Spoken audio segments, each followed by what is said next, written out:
Bonjour à tous, j'espère que vous allez bien.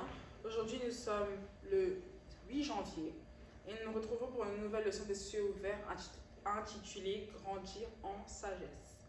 Prions. Père éternel, nous voulons te dire merci. Merci pour la grâce de voir ce 8e jour de l'année 2025. Merci Père éternel parce que tu as été fidèle les années passées. Je sais que tu le seras en cette nouvelle année. Alors que nous discutons au sujet de la sagesse, Saint-Esprit, je prie pour ceux d'entre nous qui manquent la sagesse, comme tu dis en Jacques 1, que ceux qui en manquent peuvent venir à toi et la demander. Je prie, Seigneur Dieu, accorde-nous la sagesse divine au nom de Jésus. Saint-Esprit, viens nous enseigner en cet instant et qu'à la fin de tout, toute la gloire et l'honneur te soit rendue, Père, au nom de Jésus, j'ai prié. Amen. Comme je l'ai dit, aujourd'hui, le titre, c'est Grandir en sagesse. Notre verset de mémoire est tiré de Luc 2,52. Luc 2,52 qui dit « Jésus grandissait en sagesse, en taille et en grâce devant Dieu et devant les hommes. » Jésus est notre exemple parfait. Donc si Jésus grandissait en sagesse, c'est qu'il est possible de grandir en sagesse et nous aussi, nous devons chercher à grandir dans la sagesse.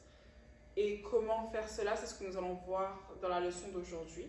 Mais nous pouvons, l'un des moyens aussi de grandir en sagesse, comme je l'ai dit lors de ma prière, c'est de demander à Dieu cette sagesse. Notre passage biblique est tiré de Job 32, 4 à 9. Job 32, 4 à 9 que je lis. Comme ils étaient plus âgés que lui, Élihu avait attendu jusqu'à ce moment pour parler à Job. Lorsqu'il vit que les trois hommes n'avaient plus rien à dire, il se mit en colère. Élihu, fils de Barakel, originaire de Buz, prit la parole et dit « Je suis jeune et vous êtes des vieillards, voilà pourquoi j'étais intimidé et j'avais peur de vous exprimer mon opinion.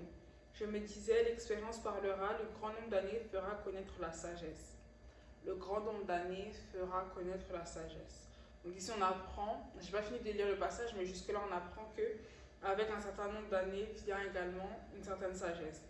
Mais en réalité, le passage continue. Dans l'homme, c'est l'esprit, le souffle du Tout-Puissant qui donne la capacité de comprendre.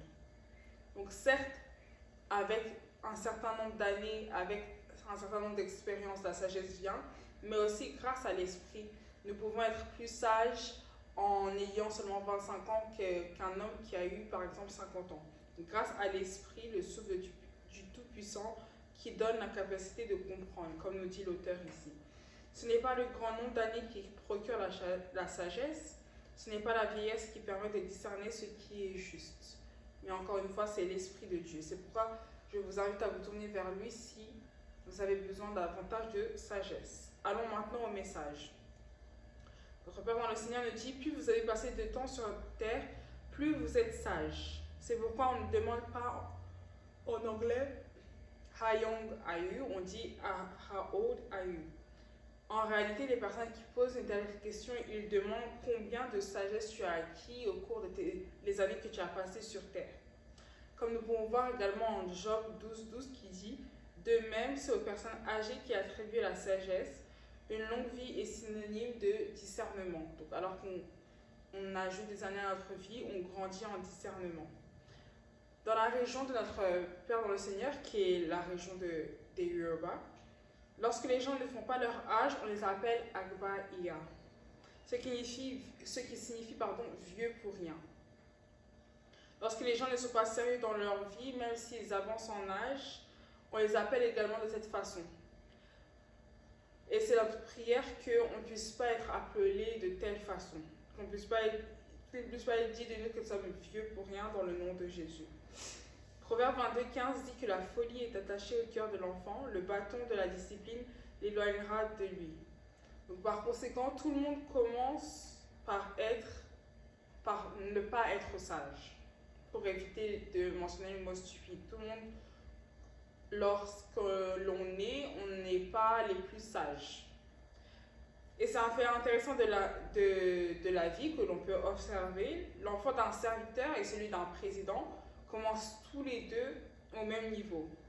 Commencent tous les deux le voyage de la vie de la même façon, en tant que nouveau-né. Mais c'est donc qu'est-ce qui les différencie après plusieurs années, c'est les choix et les décisions qui déterminent leur fin et qui déterminent comment leur vie va se dérouler par la suite. Notre Père dans le Seigneur nous raconte ici que lui, pendant les 18 premières années de sa vie, il marchait pieds nus. Mais aujourd'hui, grâce à Dieu, il a assez de paires que si même il veut changer de paire chaque jour, au cours de l'année, il le peut. Et c'est parce qu'il a marché avec le Saint-Esprit qui l'a continuellement donné la sagesse qu'il a appliquée, grâce à Dieu, pour améliorer sa vie.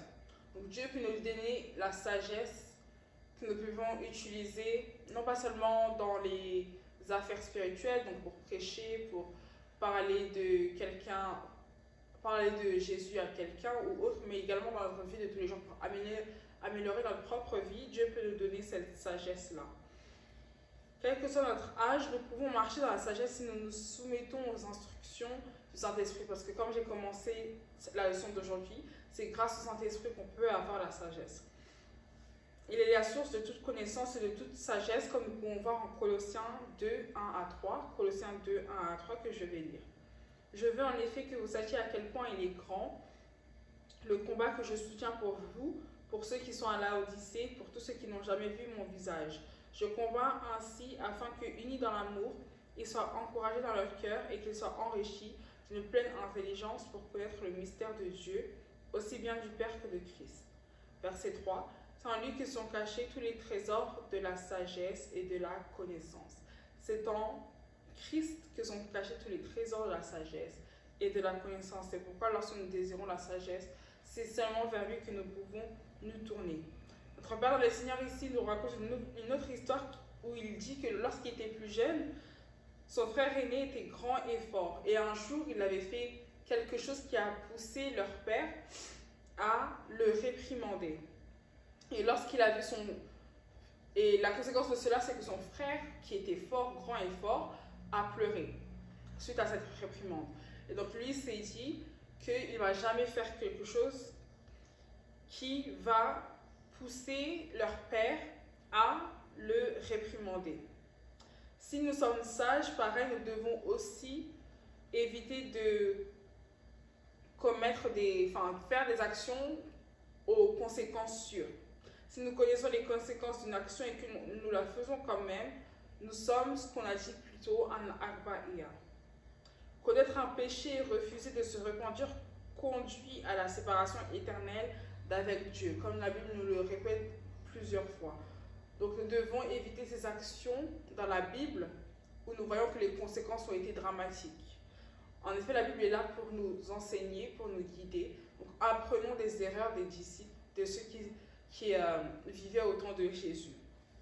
Et apprenons aussi des erreurs de ceux qui sont autour de nous. C'est ça, être sage, c'est apprendre des erreurs des autres pour nous aussi ne pas commettre ces erreurs. Que Dieu nous aide au nom de Jésus. Si nous sommes sages, nous choisirons d'être saints car c'est le seul moyen de voir Dieu. Comme nous dit Hébreux 12, 14, sans la sanctification, il sera impossible de le voir.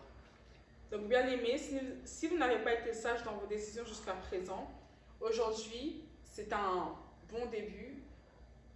Cette année, c'est une bonne année pour commencer à céder à l'Esprit Saint et de nous abandonner à ses conseils. Je prie que Dieu nous donne la grâce de faire ainsi. Je vous laisse avec cette réflexion. Croissez-vous en sagesse avec l'aide de l'Esprit Saint, comme Jésus lui aussi croissait en sagesse ou non? Ce n'est pas trop tard pour grandir en sagesse. On se retrouve très bientôt pour une nouvelle leçon des Sauveurs. Que Dieu vous bénisse.